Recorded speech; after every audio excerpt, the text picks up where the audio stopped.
Keir Starmer is accustomed to embarrassing himself on television appearances, and he did just that with the Samoan interview. The Prime Minister consistently sidestepped inquiries and was unable to define what a working person is.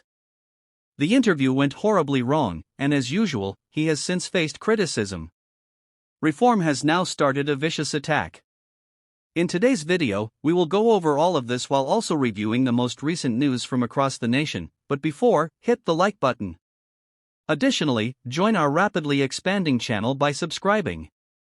Following Keir Starmer's apparent suggestion that asset owners would not fit within his definition of a working person, Community Reform UK launched a scathing attack on the Prime Minister's definition of working people.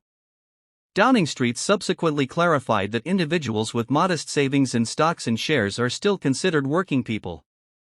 Rupert Lowe, a member of Parliament from Great Yarmouth, has attacked the Prime Minister, claiming that Starmer has no idea how to create prosperity.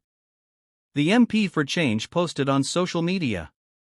Starmer's suggestion that shareholders and landlords are not employed is extremely offensive, and it comes from a man who has no idea how entrepreneurial wealth is generated, jobs are maintained, and businesses are developed.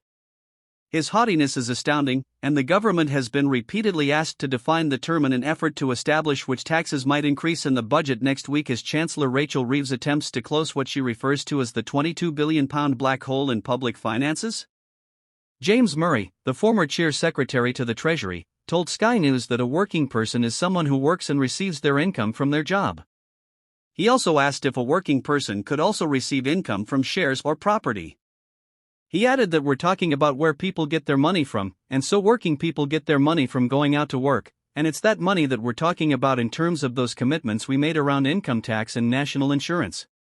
What do you think about Starmer and the inability to define a working person? Tell me about additional news in the comments. A minister announced yesterday that a contentious agreement to permit EU nationals under the age of 18 to immigrate to the UK is once again on the table.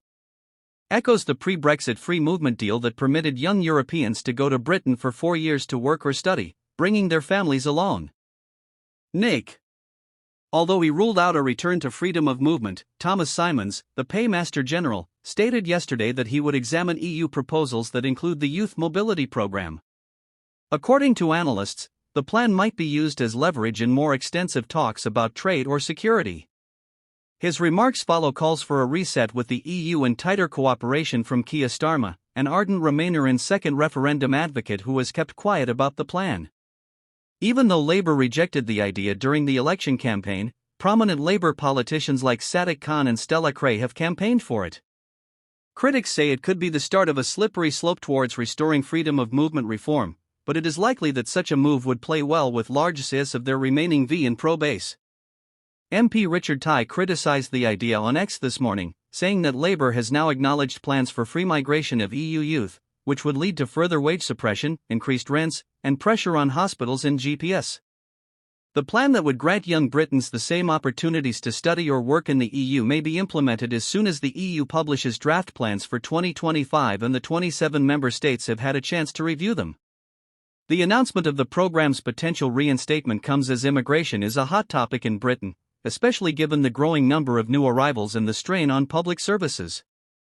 In an effort to reduce immigration, Rishi Sunak, the architect of the now-cancelled Rwanda policy, passed legislation that prohibited foreign postgraduate students enrolled in non-research courses from bringing their families. As a result, the number of visas granted to students with families dropped by 85%, from 11,700 to 17,800.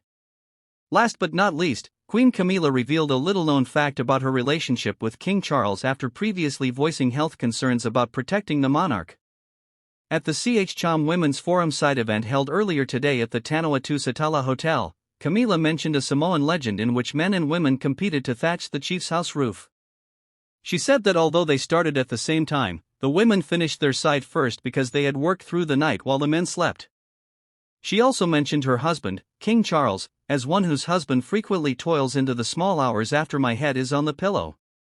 I should emphasize that there are many exceptions, but the general idea of the proverb is that women will tackle any task that needs to be done successfully and will work hard until it is finished, with apologies to the men in the room. I thought we might adopt this as our motto today. The Queen has previously expressed concern for her husband's health since he was given an undisclosed form of cancer in February of this year. Camilla claimed that Charles wouldn't slow down or follow instructions, but he was doing well.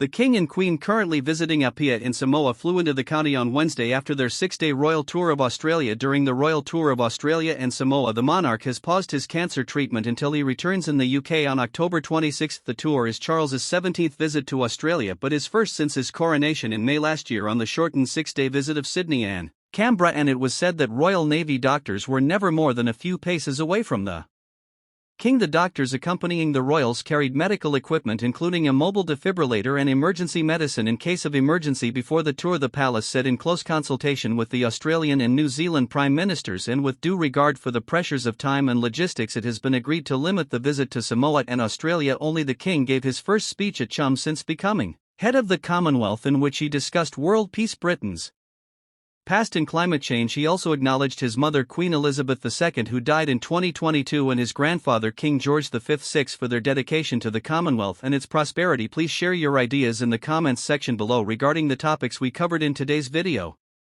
Below, I would like to quickly thank everyone for their support of this channel. We are rapidly expanding and are getting closer to our target of 100,000 subscribers. We want to share news that the mainstream media won't.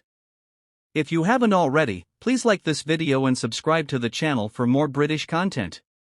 Thank you, and goodbye.